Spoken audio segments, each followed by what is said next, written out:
Hello everyone and welcome back to another episode of Adoptions from the Heart TV. I'm your host, Amanda Aliberti. Today we're sitting down with Emily and Mark, who are going to speak a little bit about their experience with transracial adoption.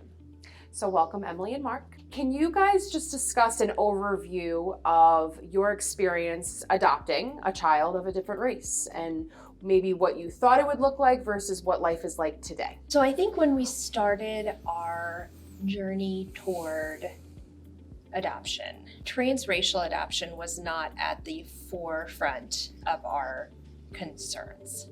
We started out knowing that we wanted to learn the language of adoption and we wanted to see if it's something that we could do well. And as we progressed into the different stages of decision making, it really came to figuring out what we wanted to put down on our profile key.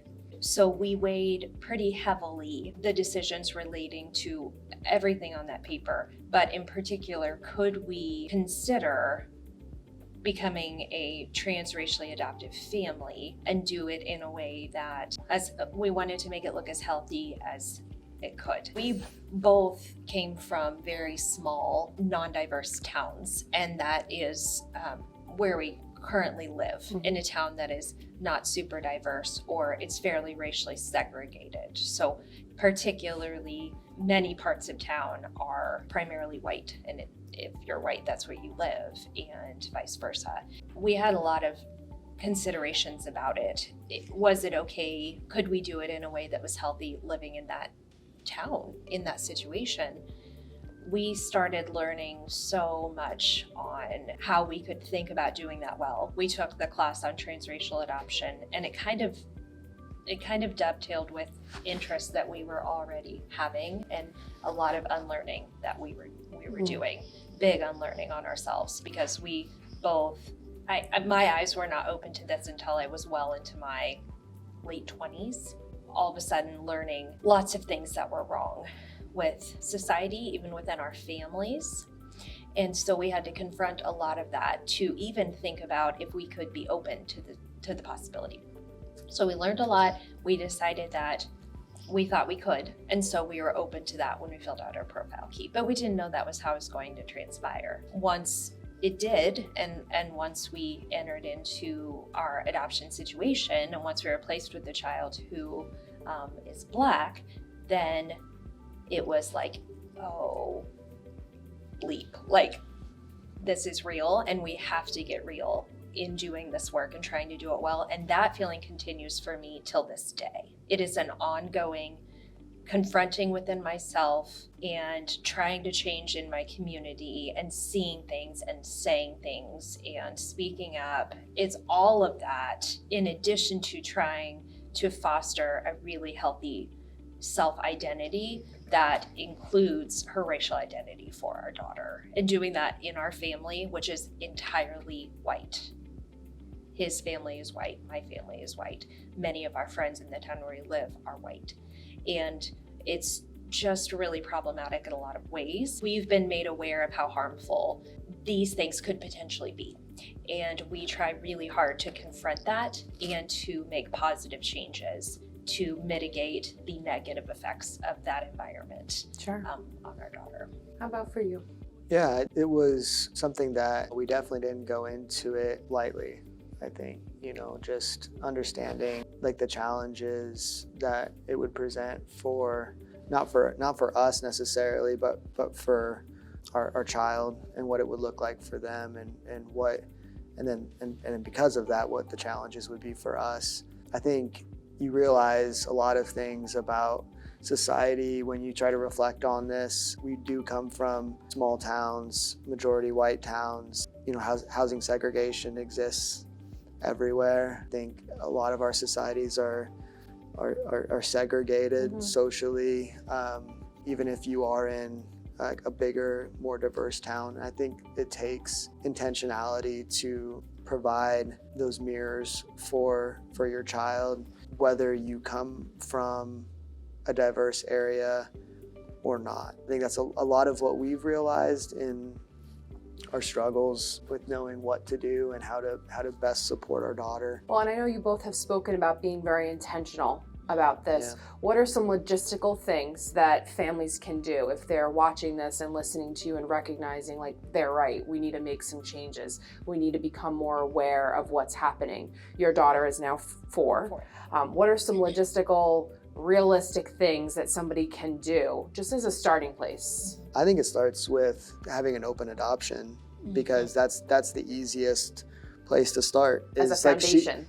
our daughter has family that is of the same race as her, Yeah. and it's her birth family. We're fortunate enough to have that relationship with her birth mom, and we've met some of the other family as well. That's the place that it starts, in understanding that she has family that looks like her. We try to build off of that, books and shows and music, but like we also went through COVID when we were holed up for a period of time, and that like was like Terrifying really stressful for us, because we like our community became a much smaller group of people. Sure. So it was Emily's family who lives locally, and like one other family friend that and they're all white. As she was getting older, and we were hoping to have some more socialization and things like that. Derailed all of our hopes That was really a challenge as we come out of it, and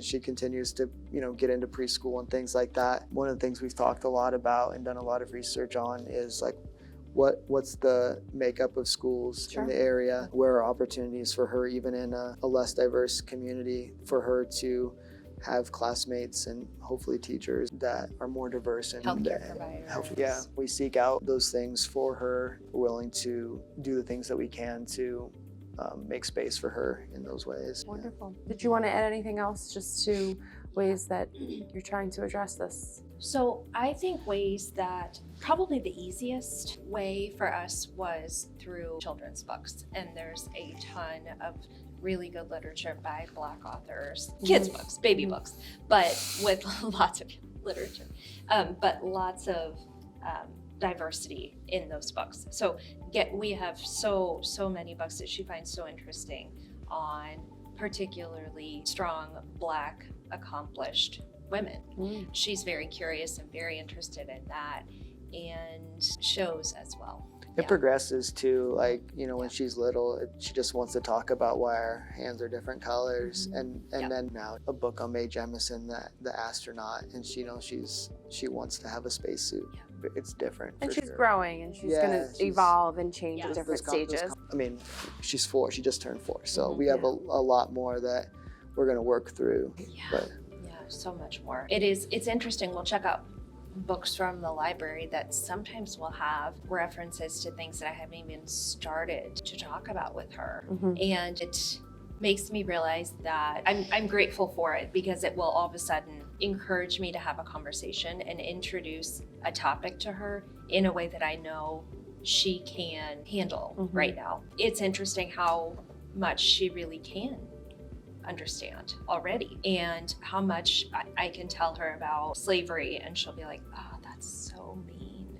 Like she already like understands that and gets it. There's lots of books that introduce these things that help you go, okay, like I can start to have these conversations. Also start to point out to her situations that like if she experiences and they make her feel weird, that's why it makes you feel weird, and it actually is wrong. And so we can just start talking about how unpleasant things happen, and you feel it, and it's real, and it is not okay, and you're right to feel that way, and all of that. But it's okay to be having those conversations, because I think that's sometimes where the struggle comes in, is a lot of parents will say, well, yes, we're going to address that, of course, but right now that's just too much for him or her to take in. And what I'm hearing from you is like they get it, they understand it, and sometimes it's about the person giving the information versus the person who's receiving it that's more problematic, right? But you're willing to say, listen, there's great literature out there, and there's the ability for your child to understand these things in a way that makes sense for your family. These are all really important conversations. Just comfort level with talking openly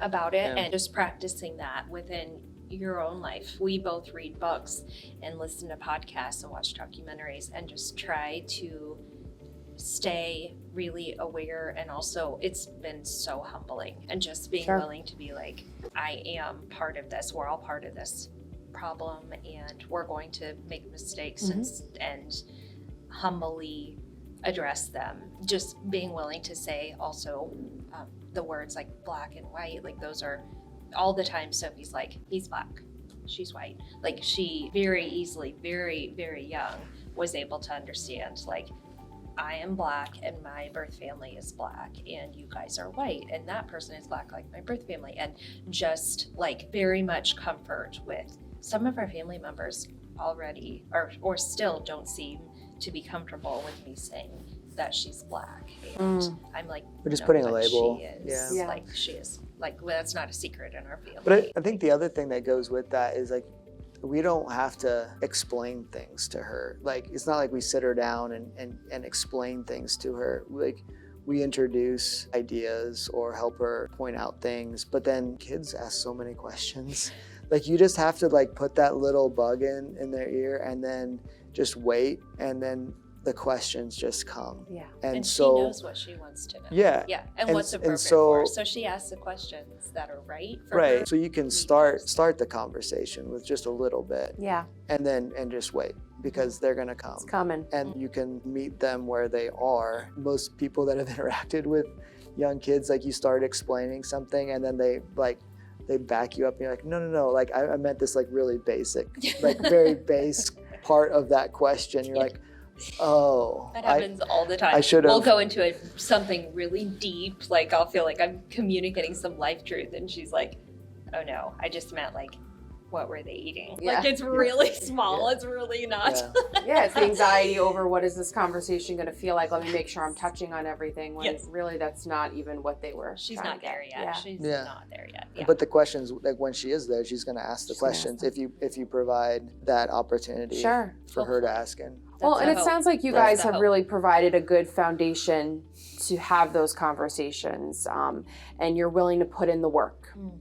Right? You're willing to say, we don't have all the answers, we may make mistakes, but we're willing to put the work in. We recognize what's wrong here.